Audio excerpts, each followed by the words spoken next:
دارالعلوم دیوبند کے بانیان میں سے ایک بہت بڑا نام ہے ثانی امام اعظم ابو حنیفہ حضرت مولانا مفتی رشید احمد گنگوہی نور اللہ مرقدہ کا۔ حضرت مولانا گنگوہی رحمہ اللہ تعالیٰ کے شیخ تھے حضرت حاجی امداد اللہ مہاجر مکی رحمہ اللہ تعالیٰ۔ حضرت حاجی امداد اللہ مہاجر مکی رحمۃ اللہ علیہ حضرت گنگوہی رحمۃ اللہ علیہ تھانہ بھون تھے۔ حضرت مہاجر مکی رحمہ اللہ فرمانے لگے مفتی رشید احمد تم بیعت کر لو۔ حضرت مولانا گنگوہی نے عرض کیا کہ حضرت میں بیعت کیا کروں گا، مدرس آدمی ہوں، ذکر اذکار کا مزاج نہیں ہے، اور بیعت کی تو آپ فرمائیں کہ ذکر کرو۔ فرمایا میں نے کب کہا ذکر کرو، میں تو کہہ رہا ہوں رشید احمد بیعت کر لو۔ حضرت گنگوہی رحمۃ اللہ علیہ نے حضرت مولانا حاجی امداد اللہ مہاجر مکی رحمہ اللہ کی بیعت کر لی۔ جب رات حضرت کے یہاں ٹھہرے تو حضرت مولانا گنگوہی رحمۃ اللہ علیہ کے بارے میں حضرت حاجی صاحب رحمہ اللہ نے ہدایات جاری فرمائیں کہ ان کا بستر رات میرے کمرے میں لگا دو۔ حضرت گنگوہی رات کو حاجی صاحب کمرے میں سوئے۔ اب حاجی صاحب جو رات کو اٹھے اور ضربیں لگائیں اور ذکر کیا، مولانا گنگوہی بھی اٹھ گئے۔ اب یہ مناسب نہیں سمجھا کہ شیخ اٹھ کے ذکر کر رہا اور میں سویا ہوں۔ حضرت گنگوہی نے بھی ذکر کیا۔ اس رات کو ذکر کی وہ لذت محسوس کی، مولانا گنگوہی رحمہ اللہ نے پھر مرتے دم تک اذکار کو نہیں چھوڑا، مرتے دم تک پھر اذکار کو نہیں چھوڑا، بس پھر مسلسل ذکر فرماتے تھے۔ اب دیکھو مولانا گنگوہی جیسا فاضل آدمی، ہر وقت کتب میں مستغرق رہنے والا، اب جب ذکر کا چسکا پڑا پھر چھوڑا کبھی نہیں۔ میں اس لیے آپ علماء و طلباء سے عرض کرتا ہوں کہ کتب کے ساتھ ساتھ ذکر کا اہتمام فرماؤ۔ ذکر کرنے کا مزاج بن گیا، آپ کو دین کا کام کرنے کا مزہ آئے گا اور دین کے کام کی لذت محسوس ہوگی۔ اللہ ہم سب کو توفیق عطا فرمائے۔ حضرت گنگوہی رحمۃ اللہ علیہ کو حضرت حاجی امداد اللہ مہاجر مکی نے فرمایا کہ آپ خط کیوں نہیں لکھتے، خط لکھا کرو۔ تو انہوں نے اپنے شیخ کو پھر خط لکھا۔ وہ خط تو کافی لمبا ہے، جو یہ فضائل صدقات جلد نمبر 2 میں 2 مکتوب ہیں، اس میں چھپا ہوا ہے، آپ اس کو دیکھ لیں۔ حضرت مولانا گنگوہی رحمۃ اللہ علیہ نے خط لکھا، اور اس خط میں 2 باتیں ایسی ہیں جو غیر مقلدین کو قابل اعتراض نظر آئی ہیں پورے خط میں۔ ایک کیا کہ مولانا گنگوہی رحمہ اللہ نے اپنے شیخ سے لکھا، بس زیادہ عرض کرنا گستاخی اور شوخ چشمی ہے، یا اللہ معاف فرمانا کہ حضرت کے ارشاد سے تحریر ہوا، جھوٹا ہوں کچھ نہیں ہوں، جھوٹا ہوں کچھ نہیں ہوں، بس اللہ معاف فرمانا۔ اب کہتے ہیں مولانا گنگوہی اپنی زبان سے اعتراف کرتا ہے کہ میں جھوٹ بولتا ہوں، اور آپ کہتے ہیں ہمارا وہ ثانی امام اعظم ابو حنیفہ ہے، مفتی رشید احمد ہے، اور دارالعلوم دیوبند کا بانی ہے، اور وہ کہہ رہے ہیں میں جھوٹ بولتا ہوں۔ تو جھوٹ بولنے کا اقرار کر رہے ہیں اور تم اس کو امام ماننے پر تلے ہوئے ہو، جو کیسا عجیب آدمی تھا۔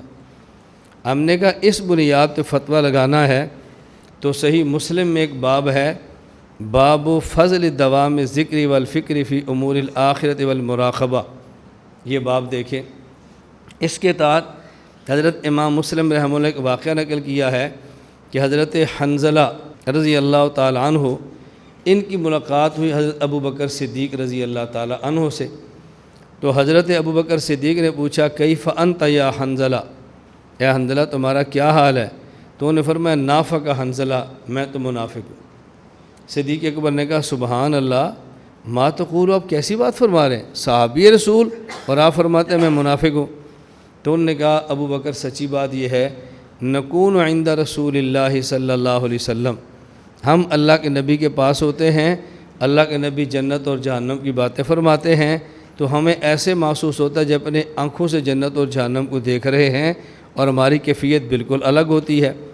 فَإِذَا خَرَجْنَا مِنْ عِنْدِ رَسُولِ اللَّهِ صلی اللہ علیہ وسلم، جب ہم اللہ کے نبی کے پاس سے آ جاتے ہیں اور گھر میں اپنی بیوی، اپنے بچے اور ان کاموں میں جگ لگ جاتے ہیں اور مال اسباب کو دیکھتے ہیں، فَنَسِينَا كَثِيرًا، تو پھر ہمیں بہت ساری باتیں بھول جاتی ہیں۔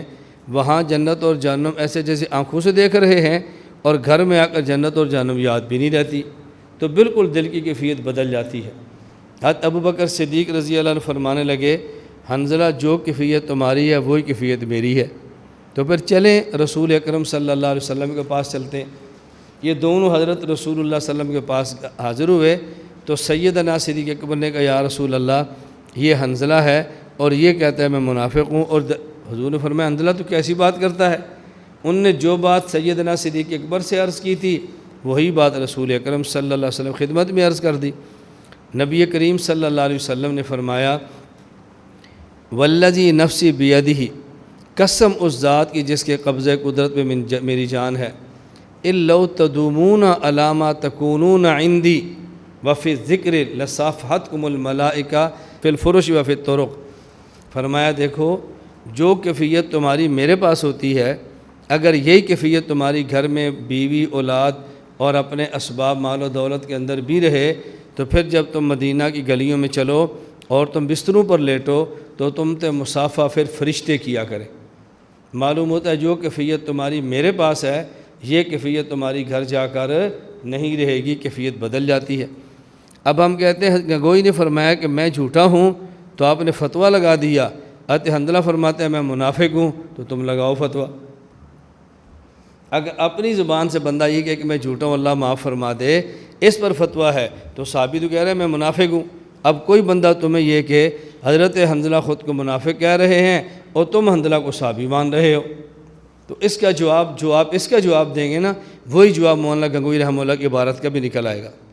لیکن آپ جواب اچھی طرح سمجھ لیں، حضرت حنظلہ رضی اللہ تعالی عنہ نے جو بات فرمائی وہ اپنے مقام اور منصب کے اعتبار سے تھی کہ انہوں نے تبدیلی کیفیت قلبیہ کو نفاق فرما دیا، کہ ان کا خیال یہ تھا ہماری ہر وقت کیفیت وہ رہنی چاہیے جو اللہ کے نبی کی مجلس میں ہے، ہماری کیفیت بدل گئی ہے، اس پر پریشان ہو گئے، اس کو انہیں نفاق فرما دیا کہ نفاق وہی ہوتا ہے کہ زبان سے کچھ ہو اور دل سے کچھ ہو۔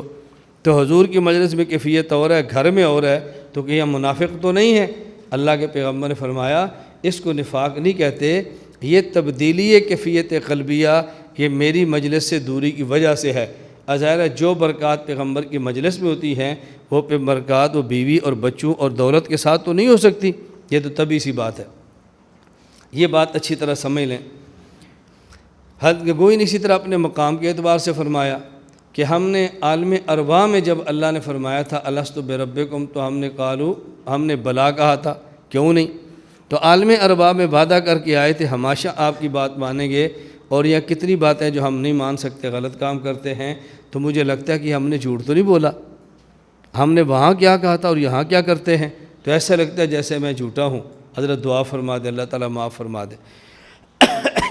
یہاں یہ بات سمجھیں کہ حضرت رسول اللہ صلی اللہ علیہ وسلم نے یہ جو بات فرمائی کہ اِلَّوْ تَدُومُونَ عَلَىٰ مَا تَكُونُونَ عِنْدِي، کہ جو کیفیت تمہاری میری مجلس میں ہے اگر یہی کیفیت ہمیشہ ہر جگہ پر رہے لَصَافَحَتْكُمُ الْمَلَائِكَةُ، تو پھر فرشتے تم سے مصافحہ کریں، اللہ فرشکم وفی طرقکم، تمہارے بستروں پر بھی اور تمہارے راستوں میں بھی۔ اس کا مطلب کیا ہے؟ فرشتے مصافحہ کیوں کریں؟ یہ بات سمجھ لیں، ایمان تین قسم کا ہے، ایک ہے ایمان انبیاء کا، اور ایک ہے ایمان ملائکہ کا، اور ایک ایمان ہے عام انسان کا۔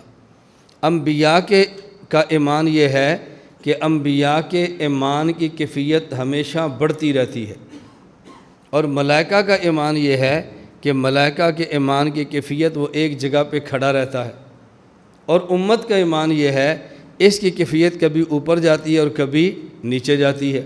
ایمان نہیں بڑھتا، ایمان کی کیفیت گھٹتی اور بڑھتی رہتی ہے۔